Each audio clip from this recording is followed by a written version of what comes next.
আইন অমান্য আন্দোলনের সমর্থনে বেথুন কলেজের সামনে পিকেটিং করছে একদল ছাত্র। মুখে মুখে তখন বন্দে মাতরম স্লোগান। কলেজ স্ট্রিট রণভূমির চেহারা নিয়েছে। পুলিশের সাথে ধস্তাধস্তিতে জড়িয়ে পড়েছে একদল ছাত্র। লাঠি উঁচিয়েও যখন কোনো কাজ হচ্ছে না, তখন অফিসার নির্দেশ দিলেন গুলি চালানোর। গুলি চালাবে বললেই হলো। একদল মানববন্ধন করে গার্ড করে দাঁড়ালো ছাত্রদের। পুলিশ হতচকিত হয়ে পড়ল।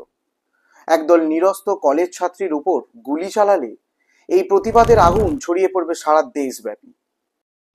হ্যাঁ, একদল কলেজ ছাত্রী। লালবাজারের নথি বলছে এই দামাল কলেজ ছাত্রীদের জন্যই সেদিন পুলিশ পিছু হটতে বাধ্য হয়েছিল।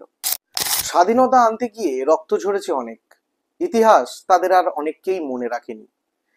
কিন্তু আমরা সবচেয়ে বেশি যাকে ভুলে গেছি তারা হলো অগ্নিযুগের নারী। অথচ রক্ত তো এদেরও কম ঝরেনি। কিন্তু কজনেরই বা নাম আমরা জানি। ইউরোপিয়ান ক্লাব আক্রমণের সময়, অর্থাৎ চট্টগ্রাম অস্তাগার লুণ্ঠনের সময় প্রাণ গিয়েছিল প্রীতিলতা ওয়াদ্দেদারের। ওনারই দলের আরেক সদস্য ছিলেন কল্পনা দত্ত। ইউরোপিয়ান ক্লাব আক্রমণের আগে এই জায়গাটা পর্যবেক্ষণ করতে গিয়ে পুলিশ তাকে গ্রেপ্তার করে। এই দলেই আরো সদস্য ছিলেন শান্তি ঘোষ এবং সুনীতি দেবী। কুমিল্লার জেলা ম্যাজিস্ট্রেটকে এনারা গুলি করে হত্যা করেছিলেন এবং এই দেশপ্রেমের সাজা হিসাবে এনাদের সকলেরই হয়েছিল যাবজ্জীবন দ্বীপান্তর। প্রথমেই যে ঘটনাটা আপনাদেরকে বললাম, সেই যে একদল কলেজ ছাত্রী মানববন্ধন করে রুখে দিয়েছিল ইংরেজ বাহিনীকে, সেই দলের নেতৃত্ব দিয়েছিলেন বীণা দাস, যিনি তৎকালীন গভর্নর জেনারেল জ্যাকসন স্ট্যানলিকে গুলি করে হত্যা করারও চেষ্টা করেছিলেন। এই বীণা দেবীর দিদি ছিলেন কল্যাণী দাস, যিনি 1928-এ তার বন্ধু সুরমা মিত্রকে সঙ্গে নিয়ে তৈরি করেন ছাত্রী সংঘ, কলকাতার প্রথম ছাত্রী ইউনিয়ন।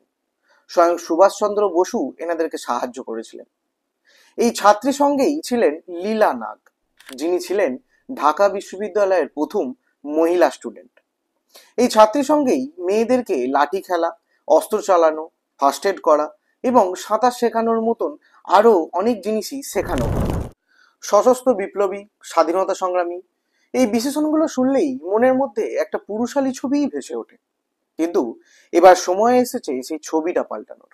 এই বছর ৭৯তম স্বাধীনতা দিবসে আসুন আমরা আমাদের ভুলটা শুধরে নিই। শুধুমাত্র কলেজ বা স্কুলের পাঠ্যপুস্তকের উপর ভরসা না রেখে আমরা বাড়িতেই আমাদের বাচ্চাদের শেখাই কেবলমাত্র পুরুষেরাই নয়, তাদের কাঁধে কাঁধ মিলিয়ে লড়েছিল আমাদের দামাল মেয়েরাও। বিপ্লবী যেমন কোনো ধর্ম হয় না,